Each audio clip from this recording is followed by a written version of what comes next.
ساری زندگی لا الہ الا اللہ لا الہ الا اللہ پڑھتا رہے تو کیا وہ بندہ کامیاب ہو جائے گا؟ لا الہ الا اللہ تو یہودی بھی پڑھتے ہیں، لا الہ الا اللہ تو عیسائی بھی پڑھتے ہیں۔ پڑھو پڑھو درود حضور تے، اللہ پاک نے اے فرما دیتا، پڑھو پڑھو درود حضور تے، اوے اللہ پاک نے اے فرما دیتا، انہوں پتہ سی کہیاں نہیں پڑھنا تائیوں وچ نماز سے پا دیتا۔ منافقت چیک کرے کہ جو باہر کہتا ہے جی درود و سلام جائز نہیں ہے، وہ نماز میں محبوب پر بھی درود پڑھ رہا ہوتا ہے، آپ کی آل پر بھی درود پڑھ رہا ہوتا ہے۔ پڑھو پڑھو درود حضور تے، اللہ پاک نے اے فرما دیتا، یہ ترجمہ ہے ان اللہ و ملائکتہ یصلون علی النبی، پڑھو پڑھو درود حضور تے، اللہ پاک نے اے فرما دیتا، انہوں پتہ سی کہیاں نہیں پڑھنا تائیوں وچ نماز تے پا دیتا، تے جڑا پھر بھی درود نہ منے انہوں اصلی بدبخت بنا دیتا، اور جڑا پھر بھی درود نہ منے انہوں اصلی بدبخت بنا دیتا۔ اب آخر تک آواز آنی چاہیے محبت کے ساتھ،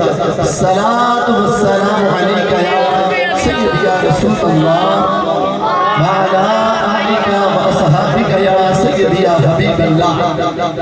اور اگر آسان کر دو تو کلمہ ہم روزانہ ہی پڑھتے ہیں، الحمدللہ صبح و شام پڑھتے ہیں، کلمہ پاک کا سادہ سا مفہوم سمجھ لیجئے، اب انشاءاللہ آخر تک دل سے سبحان اللہ نکلے گے۔ کلمہ پاک کا سادہ سا مفہوم کیا ہے؟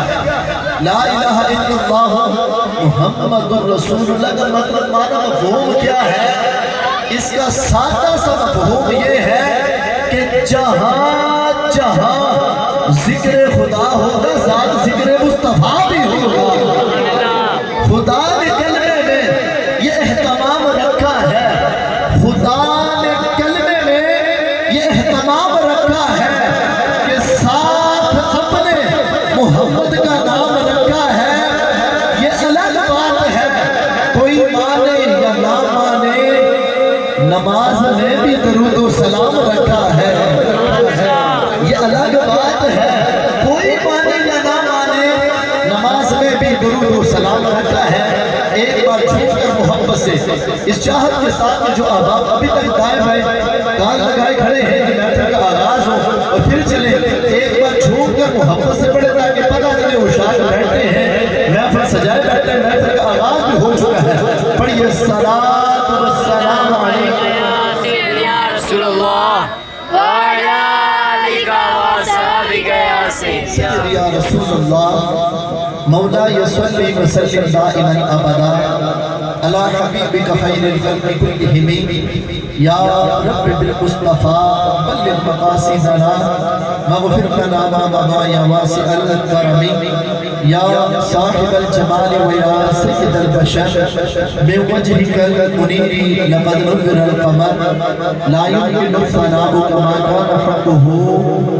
بعد اس قضا بزرگ دوئی قصہ مختصر۔